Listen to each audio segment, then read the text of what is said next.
C'est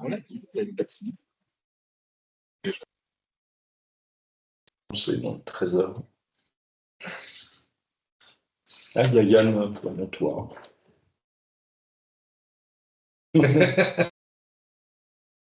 Tâche la fraise.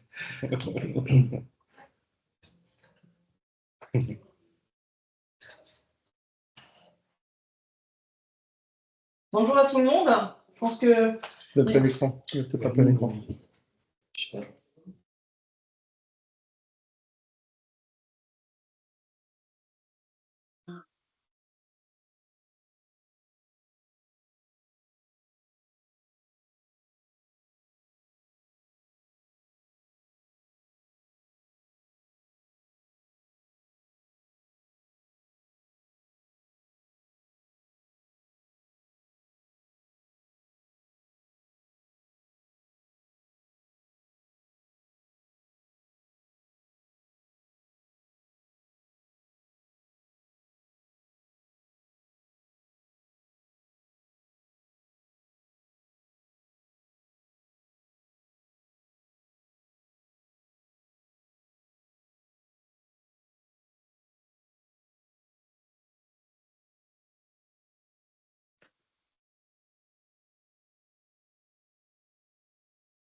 Bien le Jabra.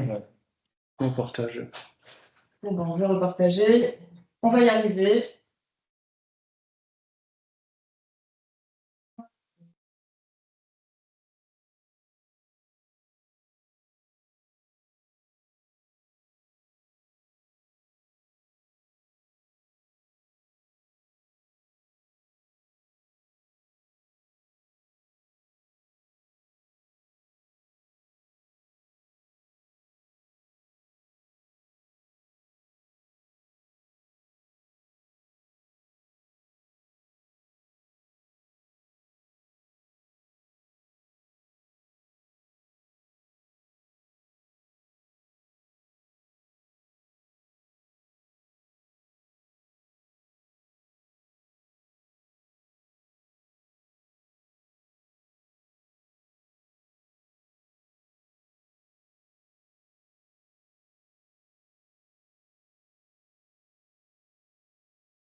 Ça permet aux gens de nous rejoindre, hein, finalement.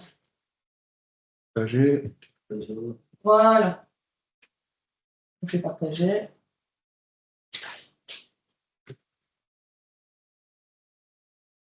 Là, c'est bon. Et là, c'est bon? Ouais, passer en plein écran. Oui, c'est bon. Super. c'est vrai que le passage en plein écran. Là,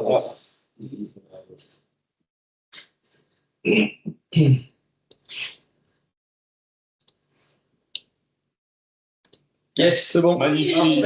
Magnifique. Bonjour à tout le monde. Donc, je vais rattraper. Bienvenue à ce premier Ecom Café spécial 10 ans. J'ai le plaisir d'accueillir et d'être à la base vie de Limbre, à la cimenterie de Limbre, avec toute l'équipe santé sécurité et les coordinateurs santé sécurité, exactement.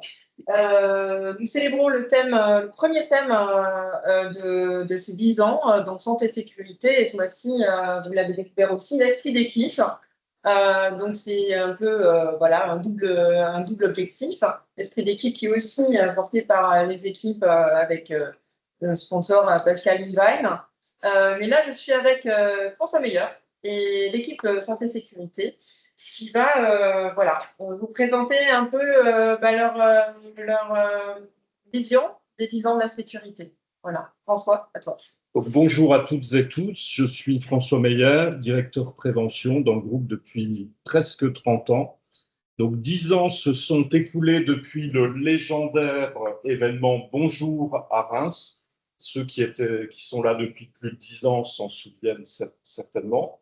Et entre-temps, il y a un bon chemin qui a été parcouru en termes de santé-sécurité. C'est le thème de cet Ecom Café. C'est le premier voyage dans le temps de la série 10 ans. Merci François.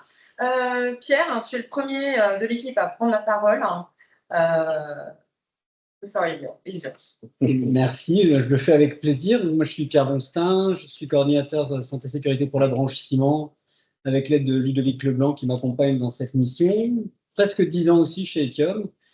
Et là, on va se concentrer sur les 10 ans au niveau de l'exploitation ciment. On regarde un petit peu dans le rétroviseur. Et 10 ans exploitation ciment, c'est 10 ans d'amélioration technique. Nos sites ont changé pendant ces 10 ans, tirés par la prévention. J'ai cité ici quelques exemples emblématiques de ces 10 ans, avec des exemples pris ici ou là, mais tous les sites ont évolué. Donc, on a eu les préalarmes de démarrage sur les convoyeurs, par exemple, un gros travail qui a été mené. Vous avez un exemple sur le site de Rochefort. On a également fait un gros travail sur la protection incendie en général sur les sites et en particulier sur les salles électriques.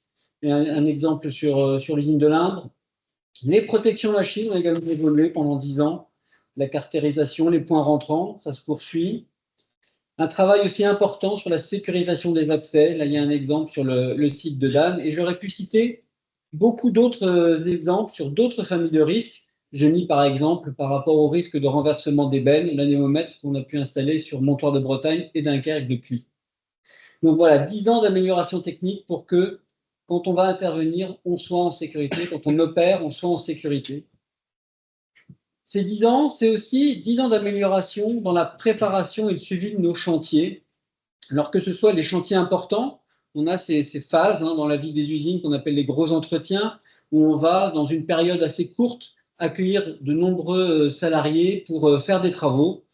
Eh bien, il faut les encadrer, ces salariés. Donc, il y a un gros travail, une grosse évolution sur 10 ans sur la préparation de ces travaux. Vous avez en haut à droite un exemple sur le site de Saint-Étienne-du-Vauvray avec un passage obligé par tous les collaborateurs qui vont travailler pendant ce GE pour prendre les consignes du jour, prendre les cadenas de consignation.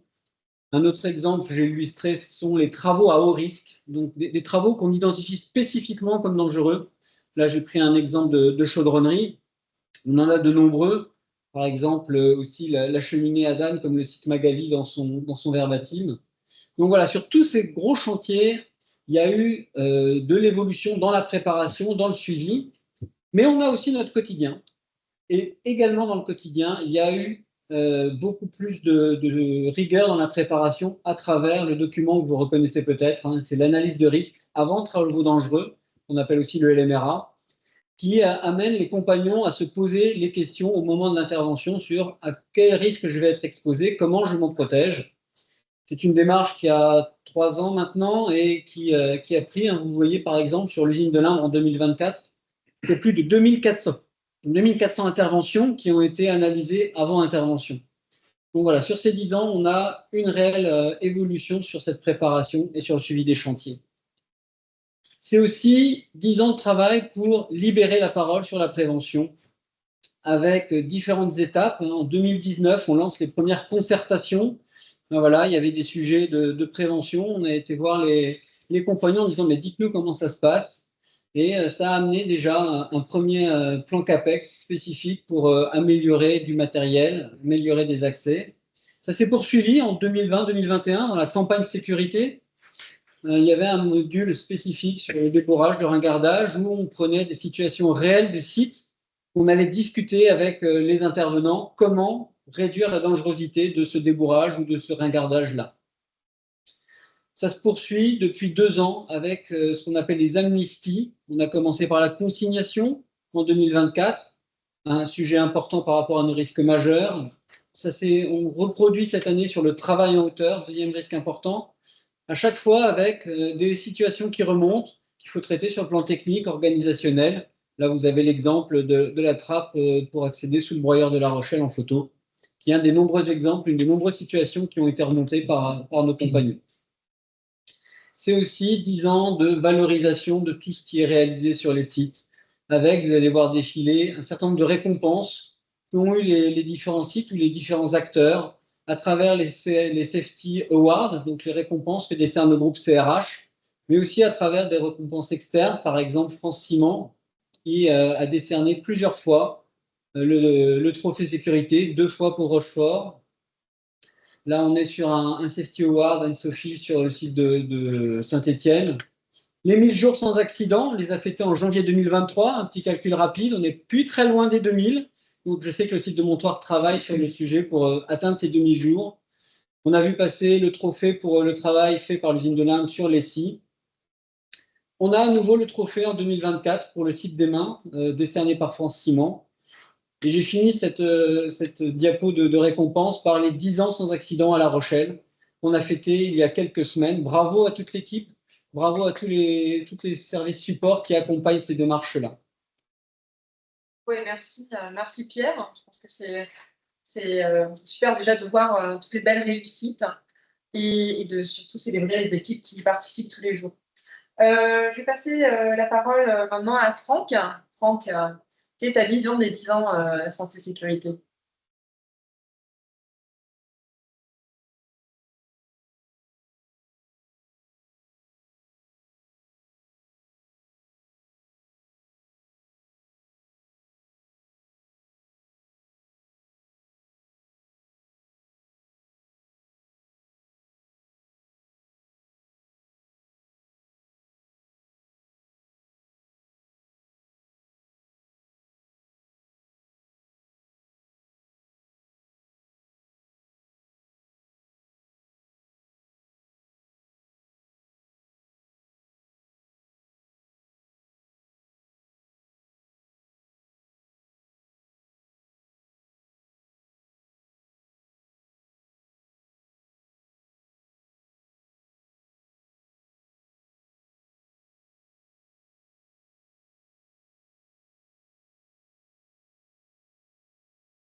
Bon.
C'est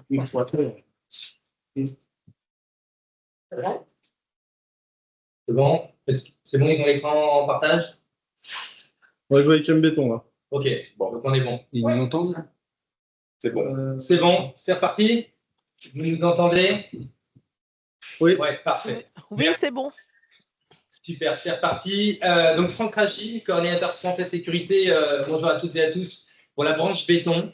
Et donc voilà, je vais essayer de revenir sur quelques événements marquants dans la branche béton, puisque voilà, ce qui a marqué ces 10 ans, c'est une belle évolution et de nombreux progrès. Tout d'abord, sur l'aspect technique, avec les aides à la conduite à bord des camions toupies, des pompes de nos partenaires de transport, qui ont connu un essor fulgurant ces 10 dernières années, notamment un radar à obstacles, détection de piétons dans les zones à risque, les cabines surbaissées, dont vous avez un exemple ici avec le camion iconique arrivé en Ile-de-France en 2019, et ça ne va pas s'arrêter là. Les caméras intelligentes qui équipent près de 80% de notre parc de véhicules à ce jour.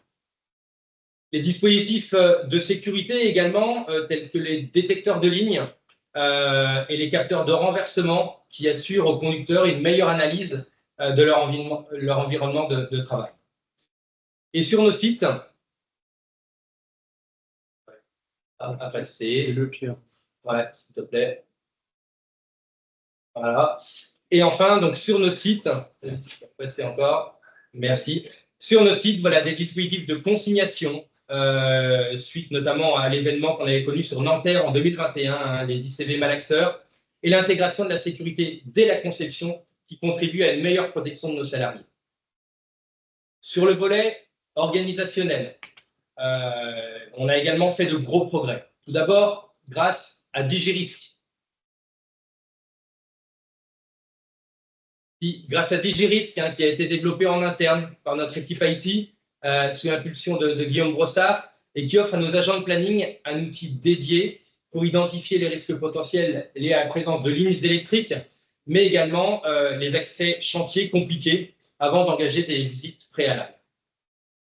On a également initié, dans le cadre de la démarche OHS Excellence en 2020, tout un tas d'actions sur le terrain avec des signalétiques horizontales et verticales de manière à rendre toujours plus sécurisés les déplacements et visibles les déplacements sur nos sites.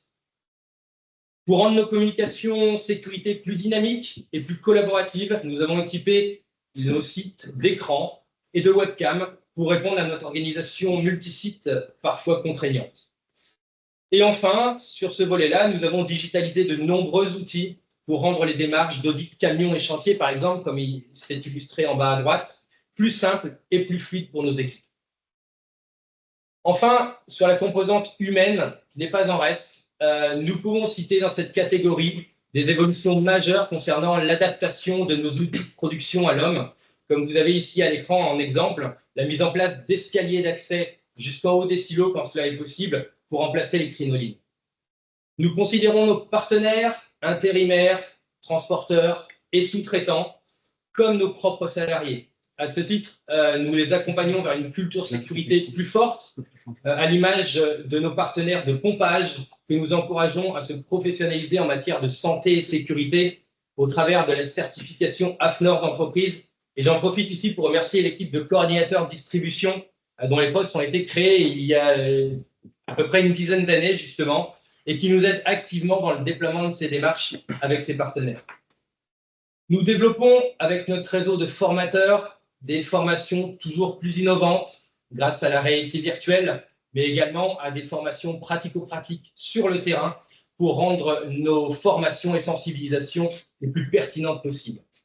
Et enfin, nous pouvons également mettre dans cette rubrique l'évolution constante de notre gamme d'EPI et de vêtements de travail qui n'a rien à voir avec ce que nous pouvions avoir il y a 10 ans.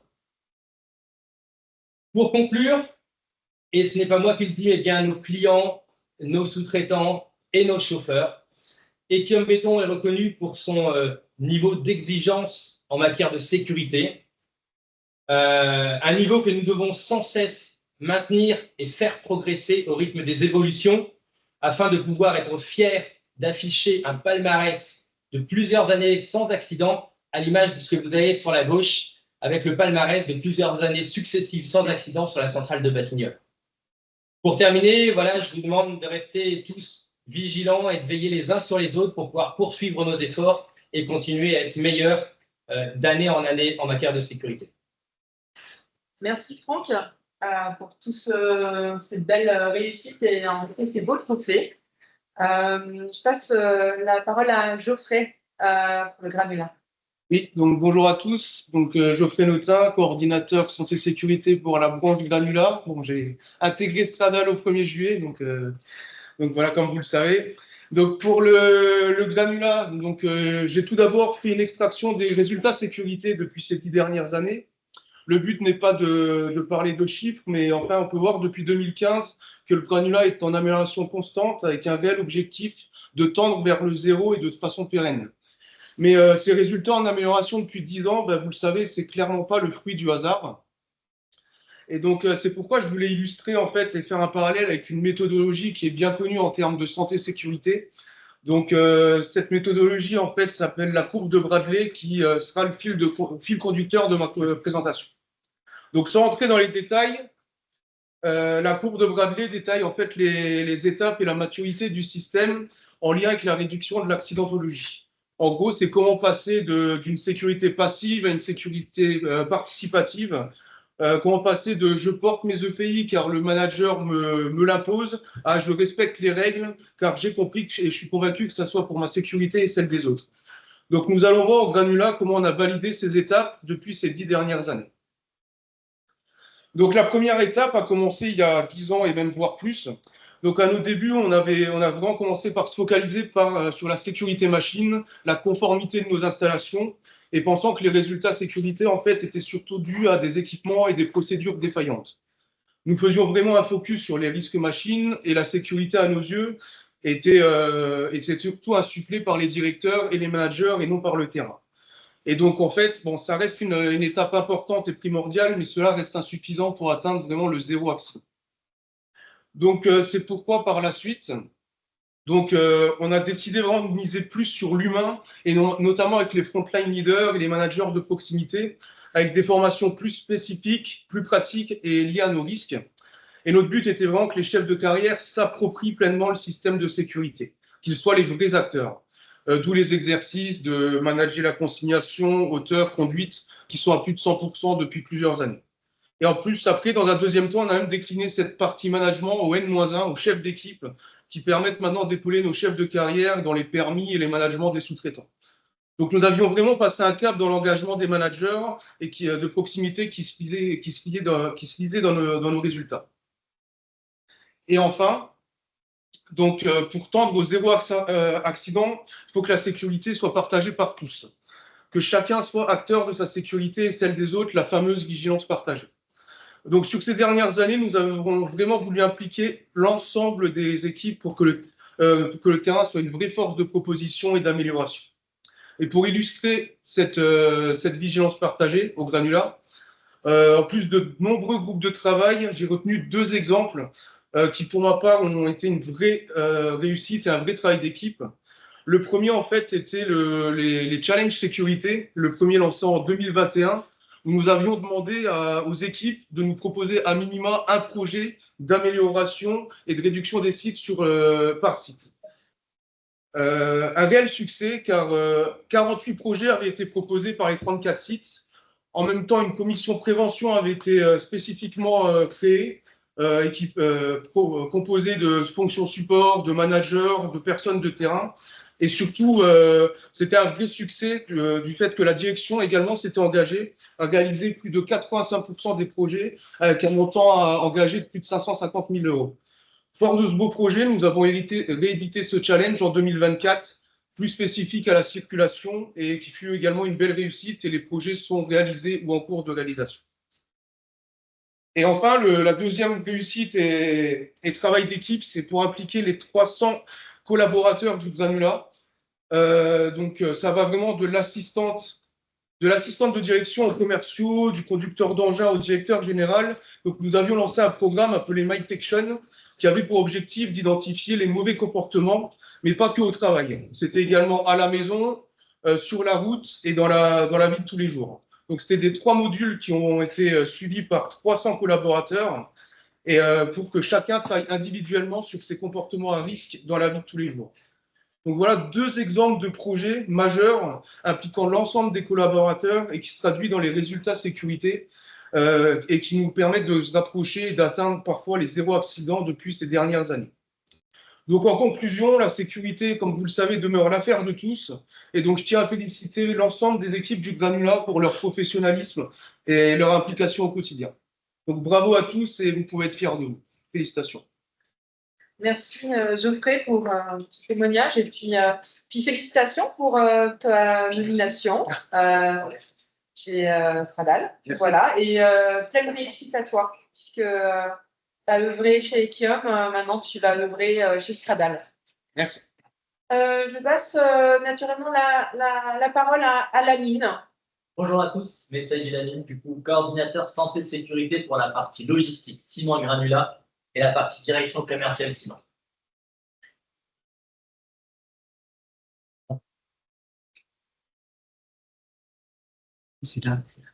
Comme vous le savez, chez Ekium, nous travaillons en majorité avec des transporteurs affrétés. Et pour nous, leur santé et leur sécurité sont aussi importantes que celles de nos propres collaborateurs. C'est pour cela que durant ces 10 dernières années, nous avons mis en place de nouvelles exigences pour continuer à préserver leur sécurité. Et cela commence bien avant leur arrivée sur le site.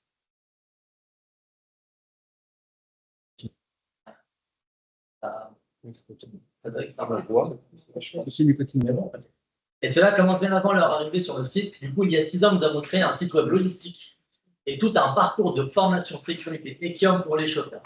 Ces modules les forment et les sensibilisent aux risques présents sur les sites et sur les installations. Dans cette même dynamique, nous avions également mis en œuvre un système de permis à points pour les chauffeurs, afin d'assurer un suivi rigoureux des infractions. Nous avons aussi imposé des équipements de sécurité obligatoires sur les camions, comme le zip de frein, le recul, les barrières anti-encastrement, piétons cyclistes et même les stickers angle mort, et cela 2 ans avant le décret officiel. À cela s'ajoutent les transports safety check, des audits réguliers qui nous permettent de vérifier la présence et le bon fonctionnement des équipements de sécurité sur les camions. Et j'en profite pour remercier les équipes IT qui font un travail formidable et qui ont fait un travail formidable tout au long de ces années. Et parce que la sécurité ne s'arrête pas à nos frontières, nous veillons aussi à celle de nos chauffeurs chez nos clients. Depuis 5 ans, nous avons mis en place des outils de sécurité clients impliquant directement nos équipes commerciales. Avant, et même pendant les livraisons, nos commerciaux se rendent sur les sites pour repérer les situations à risque et collaborer avec les clients pour mettre en place des actions correctives avant l'arrivée des chauffeurs. Grâce à ces visites, les clients ont progressivement compris l'importance d'installer des équipements de sécurité, comme des capteurs de pression, des capteurs de niveau sur les silos. Il y a 10 ans, ce type d'installation était quasi inexistant chez nos clients. Et enfin, nous portons du coup une attention particulière à la sécurité sur la route lors des livraisons. Depuis 2 ans, nous utilisons l'intelligence artificielle à travers des caméras embarquées, telles que Samsara. Ces caméras alertent les chauffeurs en cas de somnolence, distraction, non-port de la ceinture ou utilisation de téléphone au volant. Nous équipons également les camions de caméras intelligentes Primax, qui détectent la présence des personnes dans les angles morts. Une aide précieuse au quotidien pour prévenir les accidents. Ekium consacre des investissements significatifs à la sécurité de ses chauffeurs, affirmant ainsi son engagement durable en matière de prévention de risques. Je ne vous cache pas que ces exigences ont été difficiles à faire accepter, et pour certains sujets, c'est encore un défi. Mais la majorité des chauffeurs ont compris que toutes ces mesures ont été mises en place pour une seule et unique raison, leur sécurité. Cette prise de conscience a permis d'établir une véritable relation de confiance avec les chauffeurs et surtout de libérer la parole. Prenons l'exemple de la stop card mise en place il y a 6 ans, Stéphane va vous en parler juste après. Avant, beaucoup de chauffeurs craignaient les représailles une livraison dans des situations à risque, un environnement dangereux. Aujourd'hui, ils n'hésitent plus à utiliser leur stop card pour refuser de travailler dans les environnements à risque. Pour conclure, on peut dire qu'il y a une vraie évolution de la sécurité, de la culture sécurité, même chez nos chauffeurs. On remercie tous les chauffeurs qui sont là depuis plus de 10 ans, pour le plus expérimenté, 46 ans. On l'a vu au début, 46 ans au service d'Ekium en toute sécurité. Merci, bravo. Merci Lamine. Je vais passer, comme l'a très bien fait ton collègue, la parole à Stéphane, en transition.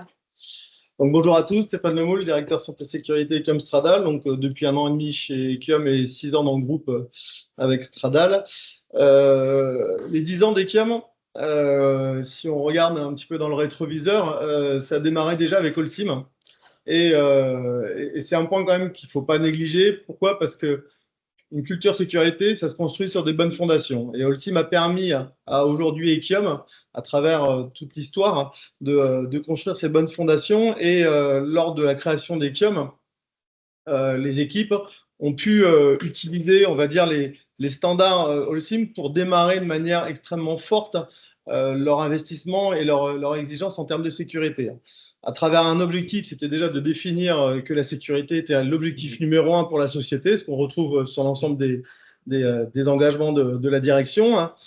Différents programmes sécurité à travers des formations, des audits, des communications, des campagnes annuelles, des alertes sur les accidents, et tout ça pour essayer de rendre le plus visible possible le leadership en termes de sécurité des différents acteurs et des différents managers.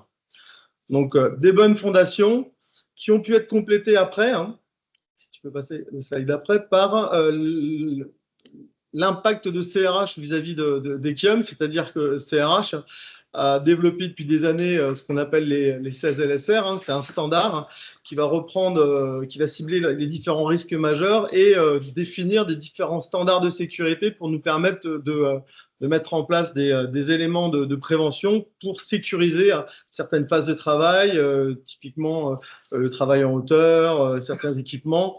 Ça c'est quelque chose qui a été intégré dès le départ par Ekium et qui a permis de renforcer cette culture sécurité. En 2023, il y a une formation qui a été faite sur l'ensemble des managers, sur ces 16 LSR. Et cette année, particulièrement, un point intéressant, c'est que CRH ouvre de plus en plus la porte aux différentes sociétés du groupe à travers, vous voyez, l'engagement de Roberto. Dans chacune des 16 LSR, chaque président de chaque pays a pu montrer son engagement en termes de sécurité, ce qui est nouveau cette année et très intéressant. Point très important sur ces 16 LSR, c'est qu'elles sont applicables à tout le monde, aux salariés, aux intérimaires, aux sous-traitants, à toute personne qui travaille pour nous ou qui rentre sur nos sites. Je peux passer. Les perspectives, parce qu'on a parlé des 10 ans passés, avec François, on voudrait un petit peu vous présenter quelques perspectives sur les 10 ans à venir et voir les 20 ans. On a démarré déjà cette année quelque chose un petit peu novateur sur la manière d'aborder les audits 16 LSR. Les audits, c'est quelque chose d'assez qui peut être assez pénible, assez difficile pour les équipes en place. C'est toujours difficile de se faire inspecter. On a abordé un nouveau concept, c'est-à-dire que l'idée, c'était de rendre acteurs les managers pour qu'ils soient garants de la performance sécurité de leur site. Pour ça, en gros, on leur a donné toutes les clés et toutes les formations pour pouvoir coacher leurs équipes, pour pouvoir préparer leurs usines et du coup obtenir des résultats satisfaisants. Et là, on est vraiment dans une opération gagnant-gagnant, c'est-à-dire que tout le monde retrouve du sens à ce type d'opération. Et ça fait quelques mois que ça a démarré. Sur certaines activités, il y a la PAF qui participe aussi. Et sur d'autres activités, c'est 100% en interne. Et on avait défini des notes cibles. Et le point positif, c'est qu'on est très aligné avec les notes cibles qu'on s'était fixées. Et ça, c'est une vraie réussite. Cette action de ce type d'audit-là va, durant les années à venir, nous permettre de faire progresser l'ensemble du système, d'accompagner aussi les équipes et de toujours pouvoir à un moment chiffrer, valoriser les résultats de l'ensemble des sites.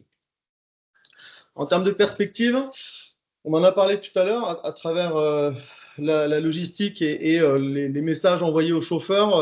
L'idée, c'est de développer la culture du stop à travers la stop card. Aujourd'hui, nos résultats s'améliorent. On a besoin d'avoir de plus en plus la visibilité sur les risques élevés ou les interventions à risque élevé. Et on se rend compte à travers les accidents qu'on a pu avoir qu'un accident grave, ça va jouer en 3 minutes, 2 minutes, 1 minute. C'est une prise de décision qui va déterminer ou pas la suite de l'histoire. Et cette notion de la culture du stop, c'est de permettre à tout le monde, aux managers, aux opérateurs, lors d'un problème d'une intervention ou un problème d'organisation usine. À un moment, on n'a pas suffisamment de personnes ou d'environnement. De dire non, aujourd'hui, je dis stop parce que je n'ai pas les conditions pour travailler en sécurité de manière nominale. Voilà. On ne peut pas toujours être dans des process dégradés. Hein. Il faut qu'on arrive à maintenir un fonctionnement nominal pour pouvoir pour que tous nos moyens, tous les éléments qu'on a mis de prévention soient le plus efficaces possible. Donc ça va être un travail qui va prendre un petit peu de temps, mais qui est un devoir.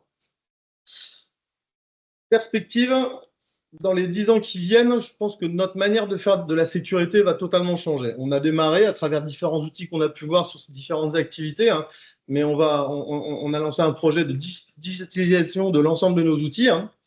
Demain, on aura le téléphone, on aura la tablette, on aura les téléconnectés pour les communications, on aura de la vidéo, on aura différents éléments qui vont nous permettre de développer les outils, d'aller plus loin, d'aller dans le test, d'aller dans la réalité virtuelle. Et ça nous fera progresser, ça nous fera gagner du temps.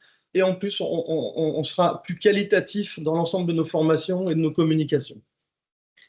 Et dernier point, en termes de perspective, c'est les nouvelles technologies et l'intelligence artificielle.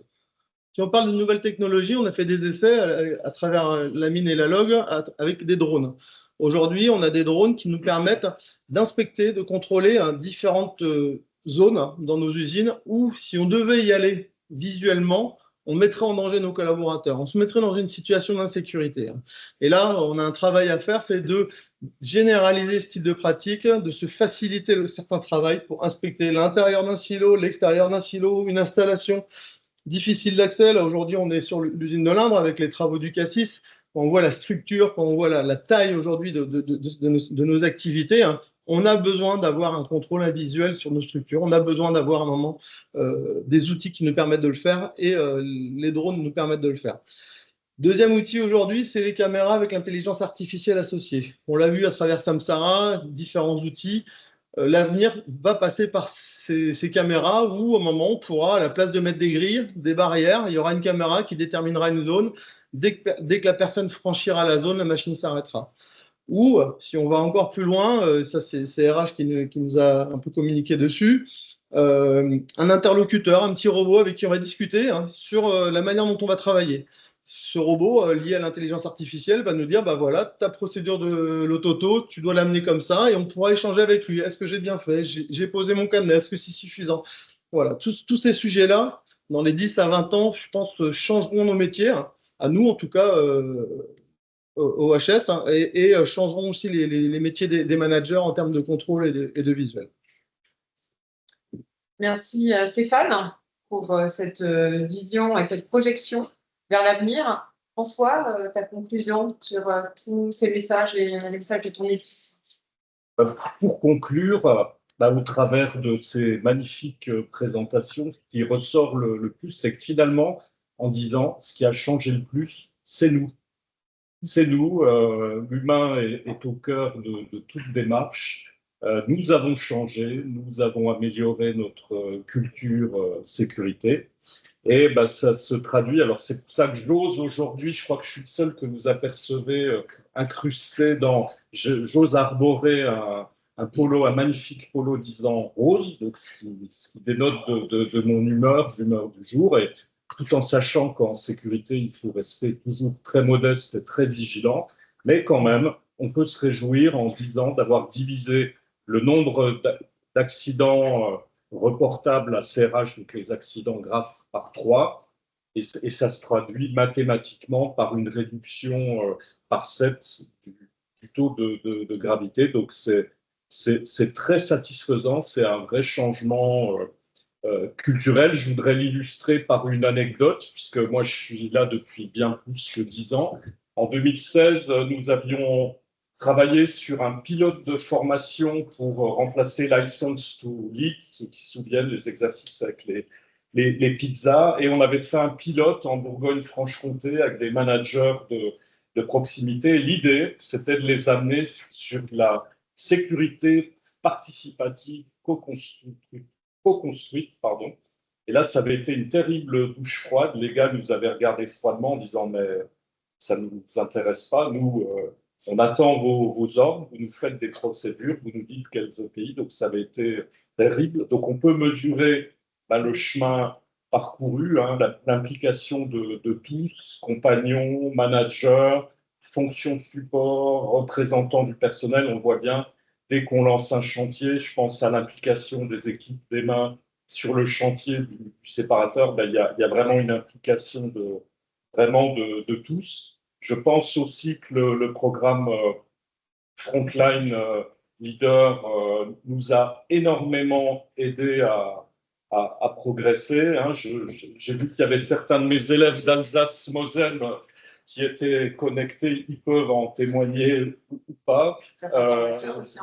Voilà. Il y a aussi ma chère co-formatrice Chamina. Donc ce programme a été instrumental ces 3 dernières années parce qu'on a donné à nos managers de proximité les outils qui leur permettent de légitimement piloter leurs équipes et de piloter la sécurité sur le site. Puis le grand changement culturel, on est quand même dans un lieu emblématique, ici sur la base vie du Cassis. Hein, c'est un changement radical de paradigme, diraient nos intellectuels. Désormais, on fait de la sécurité chantier et pas petit chantier de maintenance, gros chantier de génie civil et d'ingénierie dans un contexte international, multiculturel. On a commencé le génie civil avec Bouygues l'année passée. Maintenant, on a 250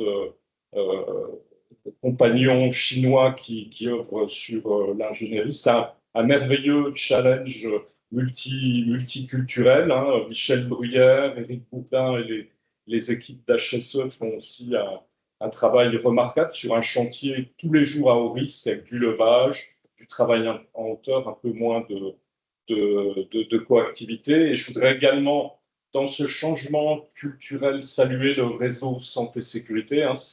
Ce n'est pas seulement les gens autour de cette table. Déjà, il y a eu des gens avant nous. Hein. On peut saluer tout le travail fait par en particulier Frédéric Vidal, qui est parti il y a 1 an. Puis tous les préventeurs, les animateurs, les responsables prévention qui font un remarquable boulot sur le terrain, hein, qui ne font pas la place des managers, mais qui sont là en tant que coach. Donc bravo ce chemin parcouru. Et puis on vous donne rendez-vous en 2030. Je pense qu'on inscrira, je vous l'avais déjà dit au COMEX ouvert, un Echium sans accident en 2030. On peut le faire, mais on ne lâche rien et surtout, soyez vigilants cet été. Hein. On sait que l'été, on peut baisser la garde. Sur nos sites, on a moins de monde, donc on peut être dans une zone à risque. Donc, on ne lâche rien, on reste vigilant, vigilance partagée. Merci beaucoup. Merci à l'équipe. Maintenant, si vous avez des questions, on a quelques minutes pour poser des questions et échanger. Vous avez les coordinateurs santé sécurité rien que pour vous. C'est le moment de poser vos questions.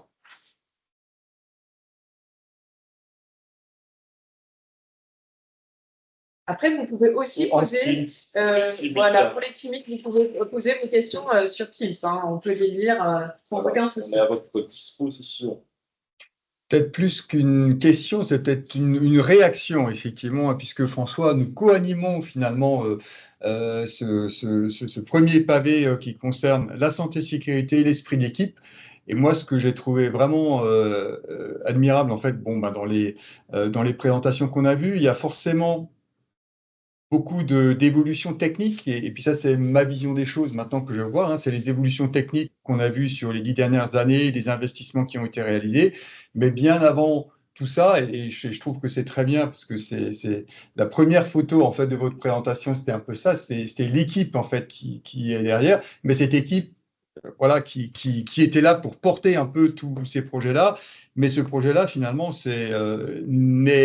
ça ne se réalise que lorsque, effectivement, on veille les uns sur les autres. Enfin, on est vraiment là en tant qu'équipier, on insuffle une culture, et je trouve que c'est ça qui est, au final, qui fait la différence. C'est-à-dire que c'est ce qui fait la différence entre une politique santé-sécurité où il y a des règles qu'il faut qu'on applique, Et je crois qu'effectivement, Geoffrey, tu le mentionnais en fait avec ta courbe, et au final, tu arrives à on va dire une attitude de santé-sécurité qui fait oui, non, mais c'est normal parce que je me mets en sécurité, je mets en sécurité les autres, je mets en sécurité en fait mes équipes. Et donc cet esprit d'équipe, je pense qu'effectivement, il est assez lié à cet aspect santé-sécurité où on prend soin les uns des autres. Et puis je pense que c'est ce pilier de la prévention. Je pense que c'était bien fait, bien présenté. Et oui, voilà, c'était un peu ma réaction par rapport à ça, François. Donc François, et bravo aux équipes et aux présentateurs, parce que franchement, c'était vraiment très bien, oui, tout à fait. Merci pour ce magnifique feedback, Pascal. Ah non, mais attends, mais Est-ce qu'il y a d'autres réactions? Parce que j'ai conscience du timing et vous avez eu l'occasion de vous exprimer. Sachez que le replay, de toute manière, sera disponible aussi. Peut-être juste une dernière chose, en fait, de ma part, encore une fois, moi, je me permets, mais effectivement, moi, et peut-être que je vais parler pour d'autres, hein, moi, je parlerai juste, en fait, l'histoire de la santé-sécurité et l'esprit d'équipe, moi, ce qui m'a beaucoup marqué, c'est malheureusement le drame qui a eu. C'était maintenant il y a 3 ans, en fait, lors de l'incident.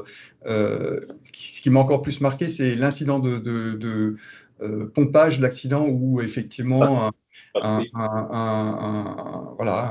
chauffeur est décédé parce que finalement, voilà, il y a des règles qui n'avaient pas été appliquées, ou clairement, en fait, l'esprit d'équipe, là, je pense que ce n'était pas du tout respecté. Et ce qui m'a aussi, moi, comment dire,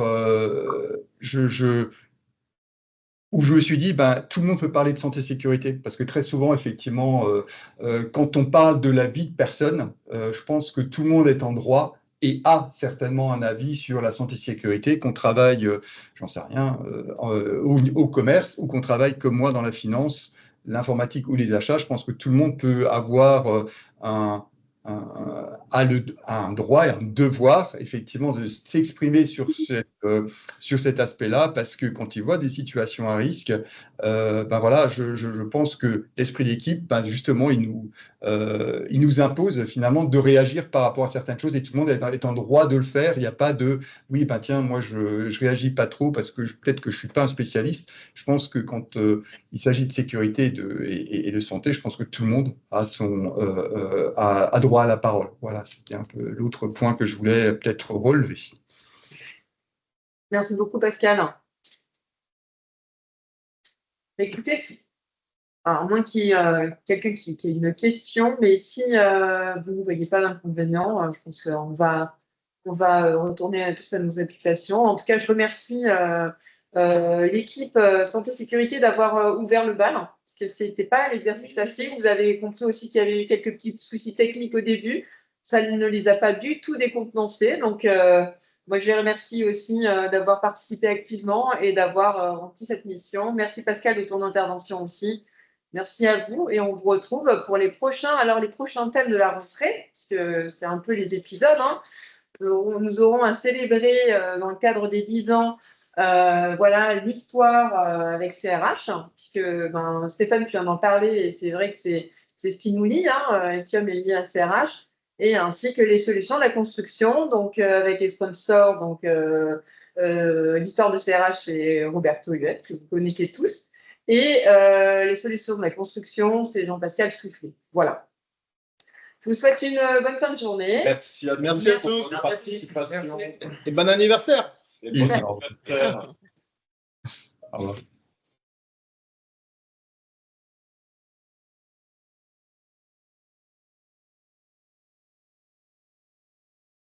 Je cherche un peu les commentaires qui se mettent peut-être.